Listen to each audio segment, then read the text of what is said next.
बात गुरु की, गुरु का हमारे जीवन में क्या प्रभाव पड़ता है?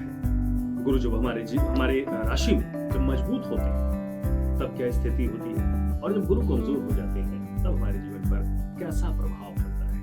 प्रदीप जी, एक बड़ा सवाल हमारे दर्शकों के जो मन में है, या स्वयं अगर मेरी बात करें तो मैं भी ये सोचता हूँ कि गुरु का मजबूत रहना कितना जरूरी है। देखिए, अगर हम कुंडली की बात करें जी। तो गुरु एक ऐसा प्लेनेट है जो आपके जीवन में आपके पूरे जीवन को कंट्रोल कर सकता है। किस प्रकार से? गुरु की 2 राशियां हैं, एक है धनु, एक है मीन। धनु राशि अगर आप देखेंगे कालपुरुष कुंडली में 9वें घर में पड़ती है, 12वीं राशि 12वें घर में पड़ती है। 9वीं राशि यानी कि धनु राशि की जब हम बात करते हैं तो वो आपके धर्म को, आपके पिता को, आपकी ट्रैवलिंग को, धर्म से जुड़ी हुई या लॉन्ग डिस्टेंस ट्रैवलिंग को, या आपके गुरु आपको किस प्रकार के मिलेंगे, प्लस आपका भाग्य क्या है, वो सब गुरु कंट्रोल कर रहा है काल पुरुष की कुंडली में, हायर एजुकेशन में। अब इसके साथ साथ गुरु को 5 घरों का कारक भी कहा जाता है। आपके दूसरे घर का यानी कि जो धन भाव है, आपका वाणी का घर है, आपकी इनिशियल बहुत प्राइमरी जो संस्कार आपको मिलते हैं, और जो आपकी सेविंग्स का घर है, तो महत्वपूर्ण भाग हो गया आपके। और उसका कारक किसको कहा गया? गुरु को कहा गया। इसके बाद गुरु कारक बना 5th हाउस का, 5वें घर का। 5वां घर आपके प्रेम का है, आपकी बुद्धि का है, आपकी संतान का है, और आपके पुण्य कर्म, जो आपके संचित पुण्य कर्म है, उनका है। तो अगेन महत्वपूर्ण पार्ट हुआ। जिसकी बुद्धि संतुलित नहीं, वो अच्छे बने बनाए को भी बिगाड़ सकता है, और जिसकी बुद्धि है वो अपनी बुद्धि के बल पे किसी को जीत भी सकता है या गवा भी सकता है। तो अगेन दूसरा बहुत महत्वपूर्ण पार्ट गुरु के कंट्रोल में है। इसके बाद 9th हाउस, जैसे मैंने स्टार्टिंग में कहा, उसका कंट्रोल गुरु के पास है। तो आप कितने धार्मिक हैं, आपका भाग्य किस प्रकार का है, आपकी हायर एजुकेशन, आपके गुरु आपको किस प्रकार के मिलेंगे, आपको पिता आपके किस प्रकार के मिलेंगे, अगेन गुरु बताएगा। 10वां भाव जो आपका प्रोफेशन है, आप किसी की सक्सेस का वैल्यू जब वैल्यूएशन करते हैं तो अल्टीमेटली ये पता चलता है कि वो अपने प्रोफेशनल लाइफ में कितना सक्सेसफुल है। उसी से ये बताया जाता है कि वो बंदा जी बहुत फलाना बंदा वो बहुत सक्सेसफुल है। हम किसी की भी बात करें, चाहे वो कॉर्पोरेट हो, पॉलिटिशियंस हो, कोई भी अपनी फील्ड में अगर एक्सपर्ट है तो उसका 10वां भाव अच्छा है। उसका कारक जो कंट्रोल कर रहा है वो गुरु हो गया है। 11वां भाव जो आपकी इच्छा पूर्ति का है, जो आपकी इनकम का है, जो आपकी डिजायर्स का है, वो किसके कंट्रोल में? अगेन गुरु के कंट्रोल में। अब अगर आपका गुरु अच्छा है तो 2 राशियों का मालिक है, 2 घरों का मालिक बनेगा, कोई भी आपकी कुंडली हो, चाहे किसी भी लगन की कुंडली हो, और 5 घरों का कारक भी रहेगा। अब अगर गुरु आपका बली है तो 5 जिनका वो कारक है, जो अहम बिंदु हैं आपके जीवन के, वो संभल गए।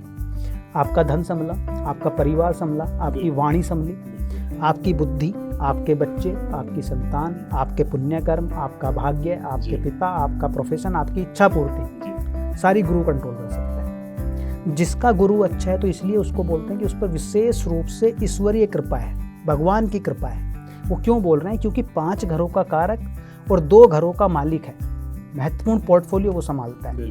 तो अगर किसी का गुरु केंद्र में बैठता है तो इसलिए हम कहते हैं कि उसके 1 लाख दोष दूर हो जाते हैं। यानी कि जीवन में जितनी भी उन्नति, तरक्की और जितने भी सफलता के मार्ग प्रशस्त होते हैं, एक गुरु के मजबूत होने से हो जाते हैं। गुरु आपका अच्छा है तो आप जेनरस भी होंगे, आप एम्बिशियस भी होंगे, आप नॉलेजेबल भी होंगे, आप समाज का कल्याण भी करेंगे, और आप नैतिक भी होंगे। बिल्कुल, नैतिक भी होंगे। अगर गुरु आपका खराब है तो आप नैतिकता का ध्यान नहीं रखेंगे। हम हरिश्चंद्र को कहते हैं, तो उन्होंने सत्य का मार्ग नहीं छोड़ा, यहाँ तक पहुँच गए कि अपने बेटे का अंतिम संस्कार करने के लिए अपनी पत्नी से उन्हें पैसे लेने पड़े, लेकिन नैतिकता नहीं छोड़ी। लेकिन जब गुरु ने उनको पूरा परख लिया कि इस बंदे ने अपनी नैतिकता भाई नहीं छोड़ी, तो उसके बाद सब वापसी भी दे दी, और आज हम उनको याद भी करते हैं, तो उस गुरु के कारण। अब अगर गुरु बली ना हो तो क्या करेगा? बंदा भटक जाएगा, वो किन्हीं भी कारणों, किन्हीं भी माध्यमों से पैसा कमाएगा। लेकिन अगर गुरु अच्छा है तो वो नैतिकता का विशेष रूप से ध्यान रखेगा। गुरु मजबूत है तो कम से कम वो उसका मार्ग से, रास्ते से भटकाव नहीं होगा। अगर गुरु आपका केंद्र में त्रिकोण में बैठा है तो वो विशेष रूप से आपके जीवन पे ईश्वरीय कृपा बनी रहेगी।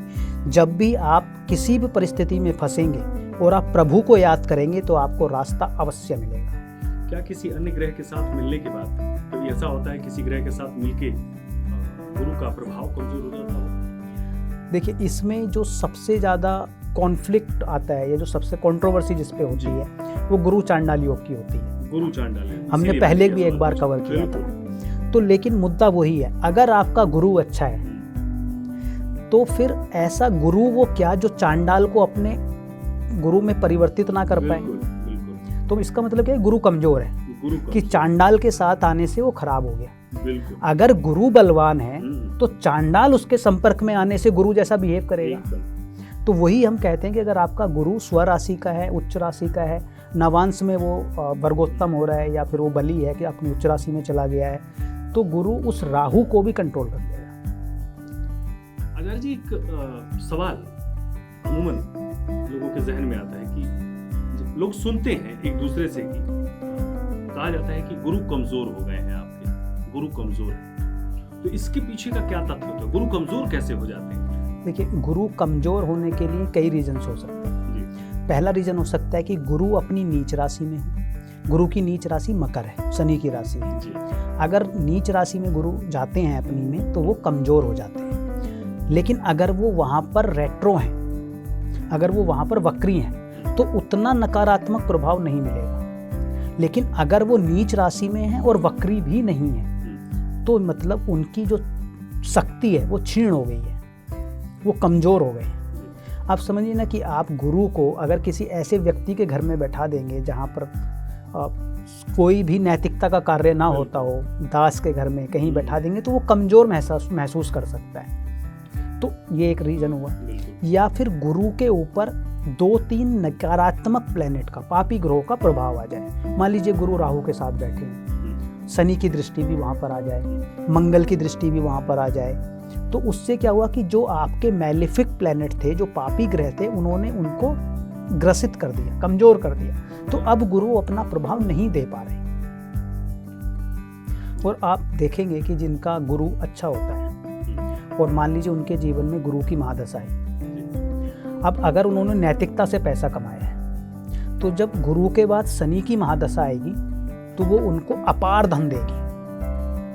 लेकिन अगर आपने गुरु के होते हुए गुरु की महादशा में किन्हीं भी कारणों से अगर अनैतिकता से पैसा कमाया है, लूट खसोट की है, तो वो ही शनि, गुरु तो पैसा देता रहेगा, गुरु कह रहा है कि मैं न्याय नहीं करूंगा, मैं अच्छा हूं तो मैं तो आपको संपन्नता दे रहा हूं।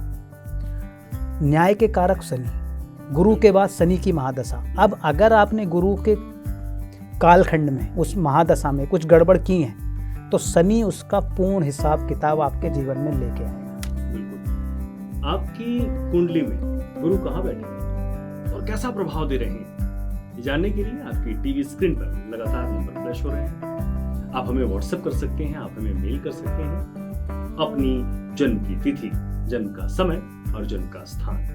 हम आपको बताएंगे कि आपकी कुंडली में गुरु कहाँ पर बैठे हैं और कितने मजबूत हैं और उन्हें और बेहतर बनाने के लिए आप क्या कर सकते हैं। एक अंतिम सवाल आचार्य जी, गुरु को हम मजबूत कैसे बनाएं? कौन सा ऐसा मंत्र, पाठ, पूजा, स्तोत्र है उसे करें या कुछ छोटे छोटे घरेलू उपाय करें या फिर क्या कोई रत्न भी हम धारण कर सकते हैं? इसके बारे में जी।